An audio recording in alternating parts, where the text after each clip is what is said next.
Bharatiya Janata party जिंदाबाद, Bharatiya Janata party जिंदाबाद, पद्म फूल जिंदाबाद, पद्म फूल जिंदाबाद।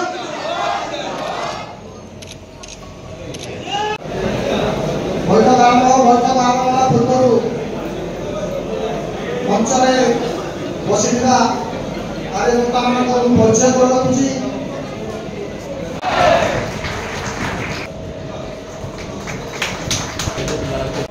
फटोचित्र नेला व्यवस्था आई भोजन व्यवस्था आई चिरंजीवी भाई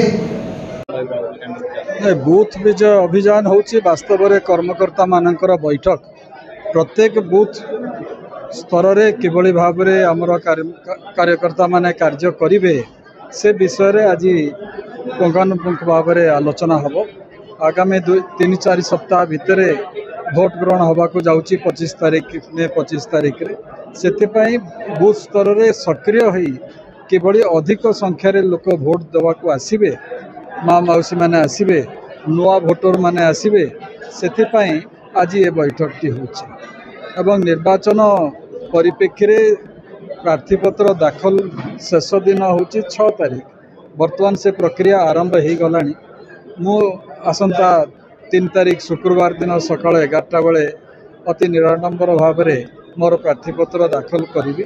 आमर आठगढ़ एवं बड़म्बा प्रार्थी भारतीय जनता पार्टी से 3 तारीख रे निजर प्रार्थीपत्र दाखल करुचंती।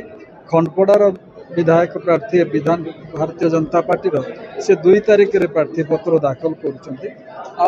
सदर विधानसभा निर्वाचन मंडली भाजपा प्रार्थी 6 तारीख रे निजर प्रार्थीपत्र दाखल करुचंती। एभली भाव में समस्ते 6 तारीख पर्यंत एनगेज अछंती प्रार्थीपत्र दाखल करने प्रक्रिया रे।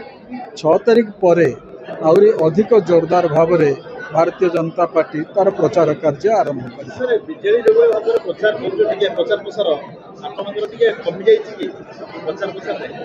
प्रचार प्रसार वास्तव में सेते आवश्यक अनुभव करा जाऊ नहीं, कारण प्रत्येक हृदय रे नरेंद्र मोदी आज पहुँची सारी। प्रत्येक घरे आज मोदी को लेकिन गोटे परिवेश मध्य सृष्टि हो जाइए एवं ओडिशा रे जहाँ मु लक्ष्य करिछि विशेषकर कटक जिले में परिवर्तन अवसंभावी एवं ये परिवर्तन ओडिशा रे शासन को परिवर्तन करिब। भारतीय जनता पार्टी शासन पुनर्प्रतिष्ठा हम एवं देश रे जो 400 पार आह्वान प्रधानमंत्री देइचंती कटक मध्य सेतिरे शामिल हो।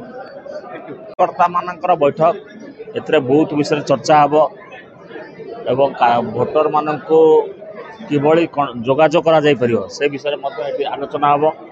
ता सहित बूथ विजय अभियान बूथ जीत चुनाव जीत ये जो केन्द्र योजना से अनुपात में बूथ विजय अभियान चलती एवं चौद्वार कटक बीजेपी एथर भल कर। मु शुक्रवार करी 3 तारीख करी 3 तारीख